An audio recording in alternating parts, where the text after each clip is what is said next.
Hi friends, నా స్టైల్లో నేను చేసిన ఈ సాంబార్ ఒకసారి మీరు ట్రై చేసండి ఎలా ఉంటుందో.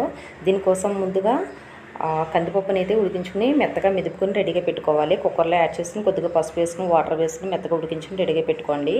ఇప్పుడు స్టవ్ ఆన్ చేసి ఒక గిన్నె అయితే పెట్టుకుని కొద్దిగా ఆయిల్ వేసుకుని ఇందులో పోపు అయితే యాడ్ చేసుకోవాలి. జీలకర్ర, ఎండుమిరపకాయలు, ఆవాలు, అలాగే ఫ్రెష్గా దంచుకునే వెల్లుల్లి, కరివేపాకు కూడా వేసుకుని పోపు బాగా ఫ్రై అయిన తర్వాత ఇంట్లో రెడీగా ఉన్న వెజిటేబుల్స్ ఏవైతే ఉన్నాయో అవన్నీ కట్ చేసుకుని ఇందులో యాడ్ చేసుకోండి. యాడ్ చేసుకున్న తర్వాత ఒకసారి బాగా మిక్స్ చేసిన తర్వాత ఇందులో కొద్దిగా పసుపు, అలాగే సాంబార్కి సరిపడా కారం, కొద్దిగా సాల్ట్ కూడా యాడ్ చేసుకోండి. మనకు రెసిపీకి సరిపడా సాల్ట్ కూడా యాడ్ చేసుకుని బాగా మిక్స్ చేసుకుని మీడియం ఫ్లేమ్లో పెట్టి ఒక 5 మినిట్స్ పాటు వీటిని ముక్కలన్నీ బాగా మగ్గిస్తే మంచిగా మనకి బాగా మగ్గుతాయి. ఇలా మగ్గిన తర్వాత ఒకసారి బాగా మిక్స్ చేసి మనం రెడీ చేసి పెట్టుకున్న కందిపప్పు పేస్ట్ని అయితే ఇందులో యాడ్ చేసేయాలి. యాడ్ చేసిన తర్వాత చింతపండు పులుపు కూడా కొద్దిగా యాడ్ చేసుకోవాలి. చింతపండు పులుపు రసం తీసుకుని నేను ముందుగా రెడీ పెట్టుకున్నాను, అది కూడా యాడ్ చేసేసాను. యాడ్ చేసిన తర్వాత మీ కన్సిస్టెన్సీ సరిపడా వాటర్ అయితే యాడ్ చేసుకోవాలి. కొద్దిగా చిక్కగా ఉంటేనే సాంబార్ అనేది బాగుంటుంది కాబట్టి తక్కువ వాటర్ యాడ్ చేసుకోండి. యాడ్ చేసుకున్న తర్వాత ఇందులో ఇప్పుడు టేస్ట్ చూసుకోండి, సాల్ట్ సరిపోయిందా లేదా అన్నది చెక్ చేసుకోండి. నేను వేసింది అయితే కరెక్ట్గా సరిపోయింది. ఇప్పుడు